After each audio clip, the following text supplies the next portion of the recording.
एका माणसानं सुरुवात केलेल्या तलावापासून आज त्यांच्याकडून जवळजवळ त्या भागामध्ये 16हून अधिक तलाव तयार झालेले आहेत।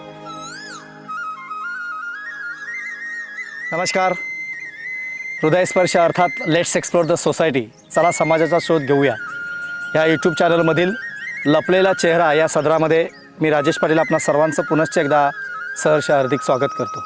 मित्रांनो, आपल्या सर्वांना ठाऊक आहे माणसाच्या आयुष्यात दोनच दिवस महत्त्वाचे आहेत। एक आपण जन्माला येतो तो, आणि दुसरा सिद्ध करतो की का जन्माला आलो तो दिवस।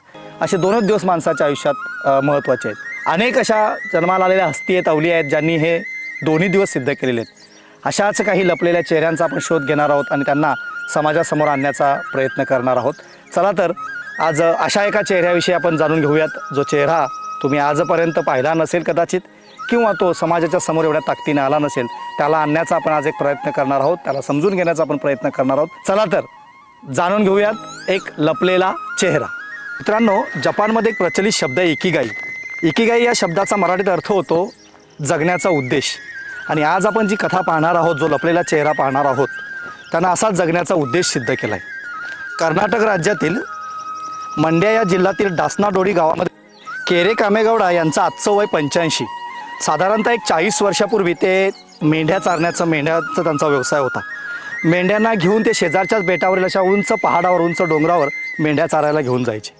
परंतु त्यांच्या लक्षात आलं की ही जी जंगलामध्ये वणवण फिरणारी मुकी जनावरं आहेत, यांना पिण्याचं पाणी मिळायला त्या काळामध्ये अडचण होती। त्यांनाही त्या प्राण्यांची वणवण पाहत नव्हती। त्यांनी विचार केला की काय करता येईल, आणि म्हणून जेव्हा जेव्हा ते जंगलामध्ये डोंगरावर मेंढ्या चारण्यासाठी घेऊन जायचे, तेव्हा त्यांनी काय केलं, त्यांच्या हातामध्ये असणाऱ्या काठीच्या आधारे कुठंतरी खोदायला सुरुवात केली। म्हणजे छोटे छोटे डबके तयार करून पावसाचं पाणी साचून ते पाणी जंगलातल्या प्राण्यांना प्यायला मिळेल का, असा एक त्यांच्या डोक्यामध्ये तो उद्देश आला।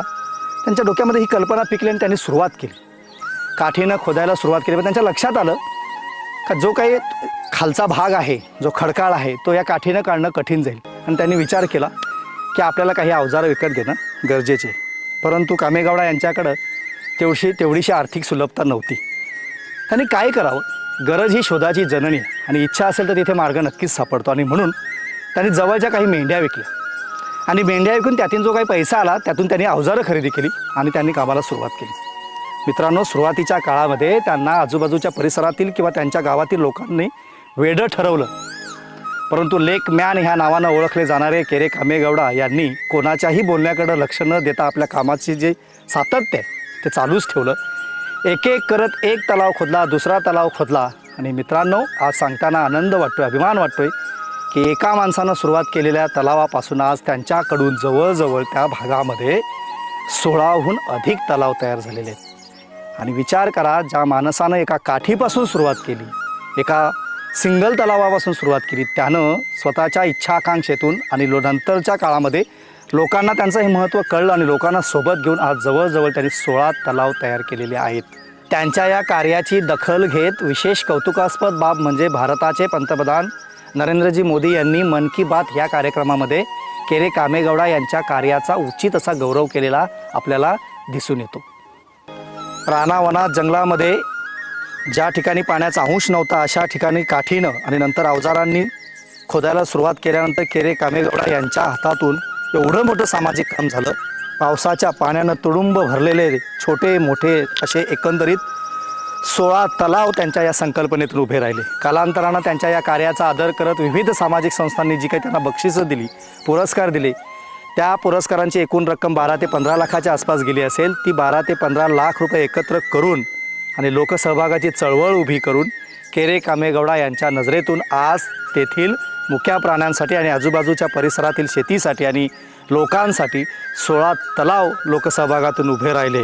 हे खूप मोठं काम आहे आणि या सामाजिक कार्याला खरोखरच आपण जेवढं वंदन करावं तेवढं थोडं आहे। दुर्दम्य इच्छाशक्तीतून उभा राहिलेल्या या तलावांचं वैशिष्ट्य म्हणजे हे तलाव एकमेकांना जोडले गेलेले आहेत। म्हणजे पावसाळ्याच्या पाण्यामध्ये एक तलाव भरला की तो अशा छोट्या मोठ्या नाल्यांमार्फत, नलिकेंमार्फत तो दुसऱ्या तलावामध्ये पोहोचतं पाणी, दुसऱ्या तलावातून तिसऱ्या तलावांमध्ये। म्हणजे थोडक्यात ही 16 तलावांची जी एक मालिका उभी केली आहे केरे कामेगौडा यांनी। आणि इथे विशेष म्हणजे त्यांचा एक धार्मिक अभ्यास किंवा संस्कृती जपण्याचं सुद्धा आपल्याला महत्त्वाचं वैशिष्ट्य त्यांच्या नजरेतून दिसून येतं. त्यांनीही ज्या 2-3 तलावांना जोडणाऱ्या ज्या नाल्या आहेत किंवा नलिका आहेत यांना त्यांनी राम लक्ष्मणाचे नाव दिलेले. ज्याप्रमाणे राम आणि लक्ष्मणाची जोडी ही रामायणातली एक महान बंधूंची जोडी मानली जाते, त्या जोडीप्रमाणे ज्या तलावांना जोडणाऱ्या या नाल्यांना त्यांनी राम लक्ष्मणाचं नाव दिलेले, तर तलावांना गोकर्णसारखी नावं दिलेली आहेत.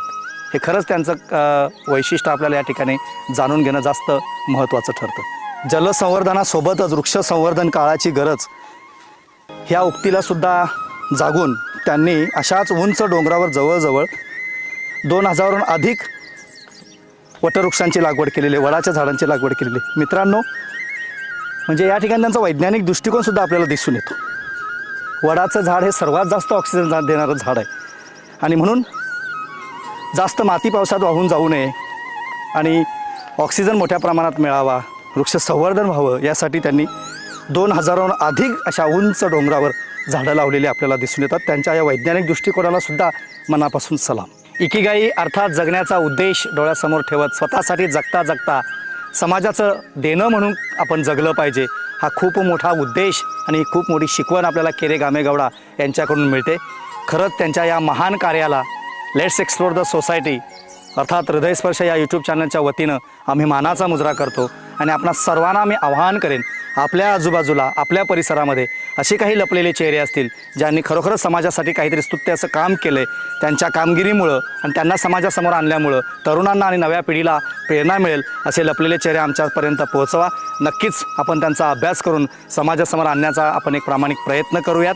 आणि जाता जाता मी एक दुसरं आपणास नम्र आवाहन करेन, जर तुम्ही हृदयस्पर्श हे चॅनल सबस्क्राईब केलं नसेल तर आवर्जून सबस्क्राईब करा, तुमचे आशीर्वाद आम्हाला द्या आणि समाजासाठी प्रेरणादायी ठरणारं किंबहुना देशासाठी प्रेरणादायी ठरणारं हे महान कार्य केरे कामेगौडा यांचं जास्तीत जास्त लोकांपर्यंत पोहोचवा. लाईक करा आणि आवर्जून तुमच्या शब्दरूपी संजीवनी आम्हाला कमेंट बॉक्समध्ये द्या. तूर्त धन्यवाद.